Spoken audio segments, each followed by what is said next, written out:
Greetings, ladies and gentlemen, boys and girls, and as you all know, my favorite, greetings to the children of the corn. This is your light-skinned simmer, Ajax87, and we are here today to talk about Star Citizen. And what actually is it? Is it a waste of time, or is it just a pass of time? Well, let's hop in it today as we talk about Star Citizen as a whole. Before we get started, thank all of my subscribers, all of the commenters, and everybody who's liked the videos that I've put out. Your comments and recommendations, suggestions, and all of those things have been very, very much appreciated. And as we continue on through this journey that is Star Citizen, I'll continue to do what I can to show what Star Citizen is like from a new player perspective. So let's get into it. So why are we making this video today? Well, again, it's to kind of clear some things up, some misconceptions, if you will, about Star Citizen itself. Now, I want to identify two subgroups of individuals who engage in digitized gaming, if you will. You have those who I would call gamers, those people who play Call of Duty, Ace Combat, games on consoles such as the Xbox, PlayStation, things of that nature. I call them gamers. Then we have those who are simmers, individuals who engage in digital challenges in which simulate the likeness of whatever it is that they're doing, whether it be aircraft, cars, or just life in general. And so today I wanted to talk in that light and talk in regards to gamers versus simmers.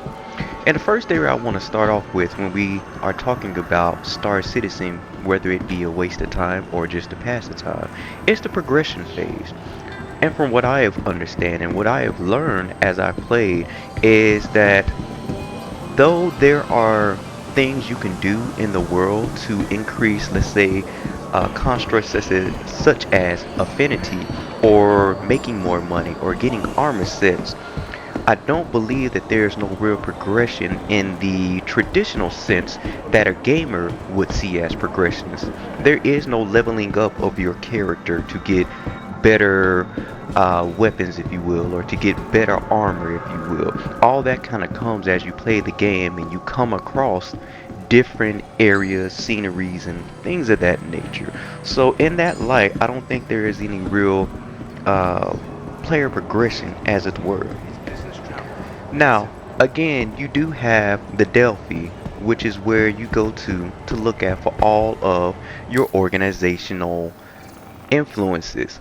So as you can see here, for example, I'm with the Blackjack Security. And you look here, some would say, well, oh, this is progression right here, Ajax. I mean, you start at either not being eligible, being an applicant, and you can go all the way up to, for this instance, lead security contractor. So is that not progression? In a sense, but again, as I mentioned before, it's not the same type of progression as one would originally think when you talk about gaming, as it were.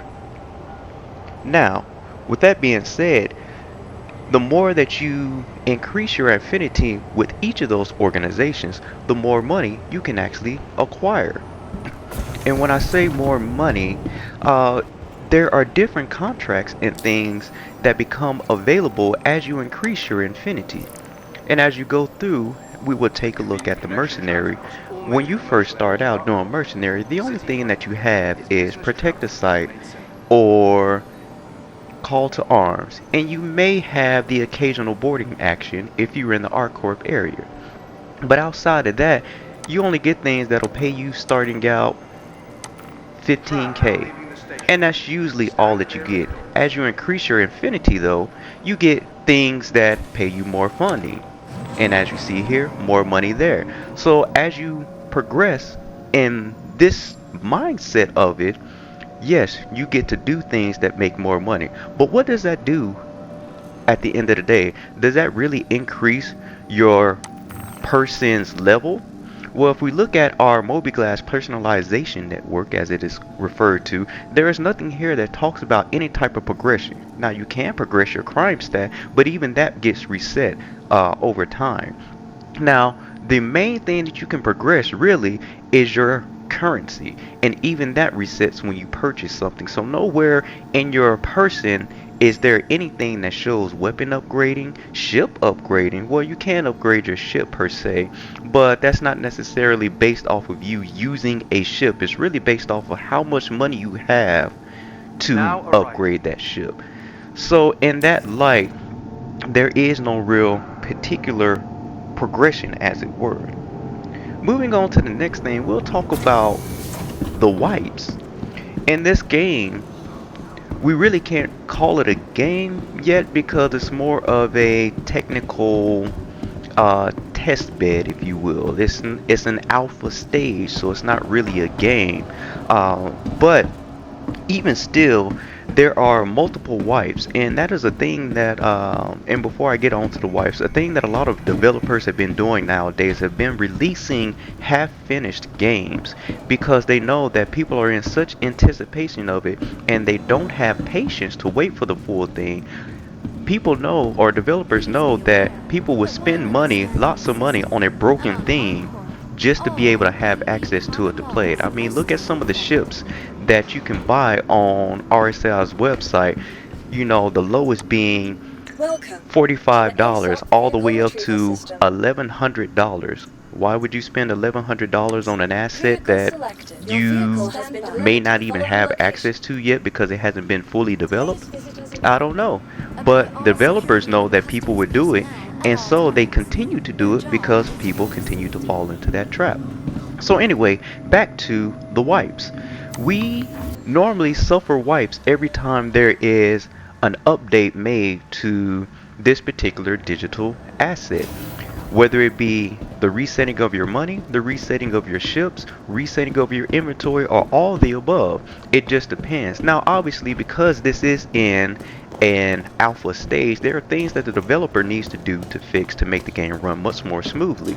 And those who are in the Star Citizen community know about the glitches and the things that happen that affect our gameplay. So the developers have to, one, use our experiences, use our issues council's ticket to actually fix whatever the issue is that we're having. Sometimes that requires them to wipe their whole database. Now, some would say, why can't they just save where our progress was and go from there? Well, sometimes that is a lot. There are over 4.5 million players or citizens within Star Citizens. So that is a lot of digital storage to have to save every time you make a wipe. And sometimes it just may not be practical at all. So sometimes, you know, a wipe of everything is required. Now, some may say, well, if they're going to do a wipe, why don't they start us off at a higher dollar amount?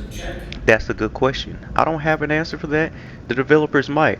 But I also assume that it's a marketing scheme that if they continue to reset your progress, as it were, or reset your money, or reset your inventory, reset your ships that you spent with in-game money, that will cause you, as the interested party, to spend real money so that when there is a wipe, you can get your ships back because you've pledged whatever amount of money to get your ship back. That is what I believe what the wipes are. Now, wipes are not good for gamers because this wipes out a lot of time and hours, and for some, hundreds of hours of time put into this digital asset. And for gamers, that's not a good look, especially those who are concerned with what their stats are, what my level is, how people view me in the digital world. I can no longer say that, oh, I'm the best or I'm ranked this amount because the server continues to wipe itself. And so, in that light, Star Citizen is not necessarily geared toward the gamer. Now, when you look at things such as Digital Combat Simulator or Microsoft Flight or The Sims, for instance, games like those are simulators of aspects of life, or even car simulators. They're simulators in the aspect of, you know, life, if you will. And I will speak from DCS since this is DCS to Star Citizen. DCS, you do not progress anything. There is nothing in DCS that progresses aside from your flight hours, but your flight hours really provide no added benefit to your gameplay. All that does is simply say how long you've been playing DCS, and it's more or less for your entertainment, for your tracking purposes, right? And so, in that sense, there is no real correlation to DCS being a game as it is a simulator because it's simulating real life. And in real life, you really don't get any progression per se in a sense of being. I know this is a real kind of awkward topic, if you will, but in real life, the more you do work for a company, for instance, and we'll go back to the Delphi reference, the higher your positioning is, the higher or the more money that you make. And that's what's being simulated within Star Citizen. Is that the more you do work for a company, the more good work you do for a company, the more that they pay you for it. And then at a certain time, you make enough money to where you don't have to work anymore and you just kind of chill, if you will. And so that's something to be mindful of when you look at Star Citizen, whether it's who it's supposed to appeal to. And so Star Citizen is not a game, and it is not a real game that you can purchase that you can only make pledges toward. What is Star Citizen then? I would like to refer to it as a space life simulator because when you think about it, it simulates life in the space aspect because it's not predominantly, spacecraft or anything like that. No, it's you as a first person simulating life itself. For some reason, my contract isn't tracking. And so that is what is happening in Star Citizen. It is simulating life. And much like DCS, it is simulating aviation. And so with that being said, there is no real particular progression that occurs. It's just life in and of itself. You have to wait on the tram. You have to go eat food. You have to go drink water. You have to go out and make money to make sure that you can do things in life, if you will. And so that's kind of what Star Citizen is. It's a space life simulator. And the only thing that really progresses is your skills within the game, within whatever career field that you decide to go upon, whether it be a mercenary, whether it be an Amazon, driver, whether it be whatever it is, just making money, marketing or whatever, being a trader. All of these different career paths are available for you within the Star Citizen universe. And I think that's one of the things that makes Star Citizen great. It's not a game so much as it is just a life experience. Because we can look at the wives as, hey, you fell on hard times and you had to file bankruptcy and start from the gutter again and work your way back up. And so again, that happens in life. And so I think that's one thing that's good about Star Citizen is you can choose whatever it is that you want to do. It is not linear. It is not directing you to go here or go there. You can actually explore and do whatever your heart's desire. You don't have to work if you don't want to. You can be a bum or you can be a pirate. You can be anything you want in a Star Citizen world. And I think that's one of the three things that's great. And so I'll close off by saying that I believe Star Citizen is an interactive social platform. It's the next level of social media where you can actually digitally meet with people and go out and have a good time. You can randomly meet with someone, invite them to your party and say, hey, I want to go and let's go do some fun. You can make your own fun in this game. And that's one thing that I like about Star Citizen. It is a social construct where you can make whatever fun is for you to you, if you will. So that's kind of my take on what I think Star Citizen is. Is it a waste of time? Well, it depends. Are you a gamer and do you like to see progression? Then maybe so. Or is it just a passive time? If you're someone who likes the social scene, then hey, Star Citizen can be for you. So anyway, that is my take on it. I appreciate you all coming and listening to my video and my talk on what I think about Star Citizen, especially after being here for about a month or so. Like, subscribe, and leave a comment down below if you like what you see. If you have any suggestions or comments or anything, I appreciate y'all. Thank you for your time, and I will see you all among the stars. This is your light skinned simmer, Ajax, and I am out.